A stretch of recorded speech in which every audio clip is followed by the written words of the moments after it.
Hello Jess, aku hari ini mau follow up. Jadi mau tak jelas dikit soal kenapa kok kita butuh asuransi. Nah, jadi kita kan pasti punya simpenan duit, uang cash atau uang di bank. Terus habis itu kita mungkin punya deposito. Habis itu kita mungkin punya simpenan kayak emas, beli emas kayak gitu. Terus kita mungkin juga punya reksadana kayak saham. Terus kita punya properti kayak misalnya rumah atau ruko itu. Selanjutnya kita ya punya tanah, mungkin beli tanah buat aset. Nah mungkin habis itu di paling pojok sini barangkali kita punya asuransi, barangkali yang kamu tak paksa beli terus kamu terpaksa punya misalnya. Ini permisalan ya.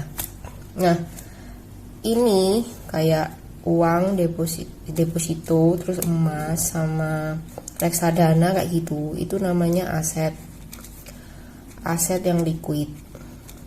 Jadi kapanpun kita butuh kan kita bisa ambil.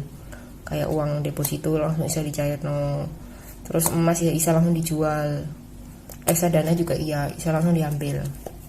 Nah sedangkan rumah, ruko yang atau properti sama tanah ambil asuransi itu namanya aset yang non liquid. Jadi kan kalau kita nggak ada apa-apa ya kita paling yang biar noy atau rumahnya ini, terus kalau misalnya dijual pun ya butuh waktu kayak gitu. Nah asuransi juga iya, kalau misalnya kita nggak ada apa-apa ya juga nggak akan cair duitnya.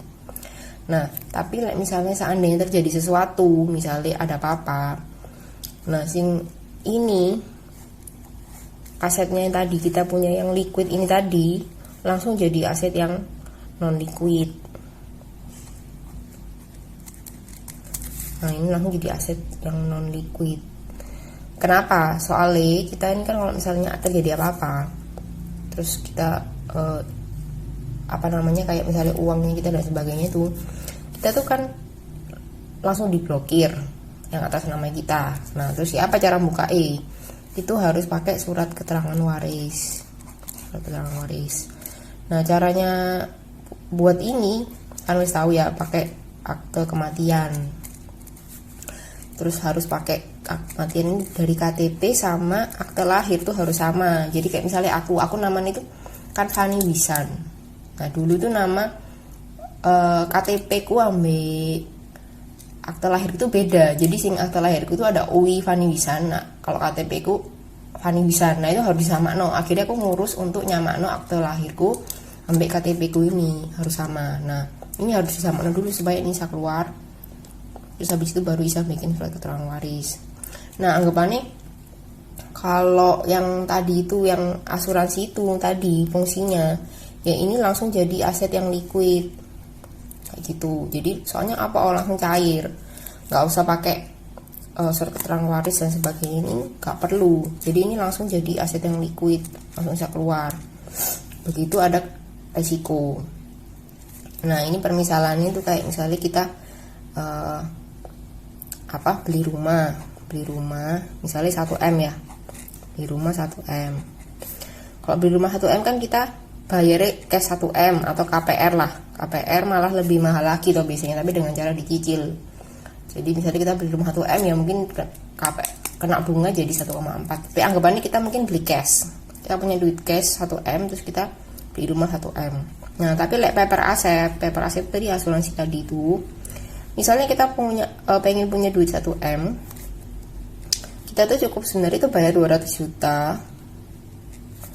Ini dibagi 10 jadi 20 juta. Ini maksudnya apa? Jadi kalau asuransi itu harus dicicil. Jadi misalnya 10 tahun. Jadi per tahunnya 20 juta. Ini misalnya kita umur 40. Bayangno kita umur 40. Jadi di sini 40. Ini keuntungannya lagi. Nah ini kan gini ya, misalnya kita lagi bayar 41, 42, 43, 44, kan harusnya sampai 50. Soalnya kita kan bayar 10 tahun, jadi kan harusnya 10 kali. Nah seandainya misalnya LLO kita di sini itu ada risiko, misalnya 45 gitu lah ya, kita bayar sampai 45. Nah terus ya apa, ini kan sisa 5 tahun lagi. Nah ini langsung dibebas biaya. Jadi misalnya kita tadi UP-nya 1M, Tapi kita baru bayar 45 sampai 5 tahun ini kan. Padahal harusnya bayar yang 10 tahun ini. Harus bayar sampai 50, tapi di sini kita wis terjadi resiko amit-amit. Nah, ini wis langsung bebas biaya, ya wis langsung keluarlah duit tadi, uang 1M tadi. Sing uang pertanggungannya kita. Nah, terus ya apa caranya misalnya ngitung uang pertanggungan. Jadi tadi yang cara menghitung uang pertanggungan itu gampang-gampangnya kayak gini. Misalnya biaya hidup kita itu 10 juta per bulan, ini permisalan aja ya. Nah, berarti kan dikali 12 itu berarti kan setahun 120 juta.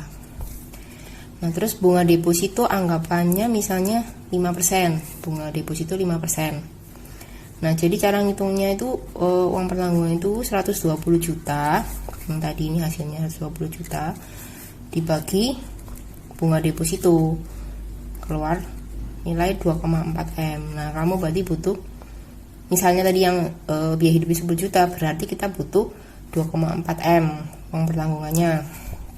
Nah, tadi misalnya kalau dihitung lagi itu dari bunga deposito 5%, akhirnya keluar 10 juta tadi.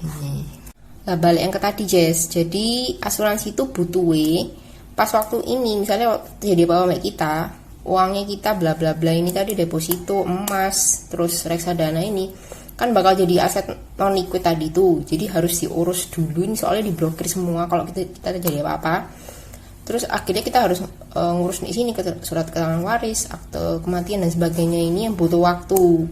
Sama kayak properti sama tanah kita tadi itu juga butuh waktu, kayak misalnya kalau kita butuh dana terus kita harus jual. Nah, tapi sedangkan asuransi ini anggapannya kayak pertolongan pertama kalau kita tuh butuh dana di awal darurat kayak gitu.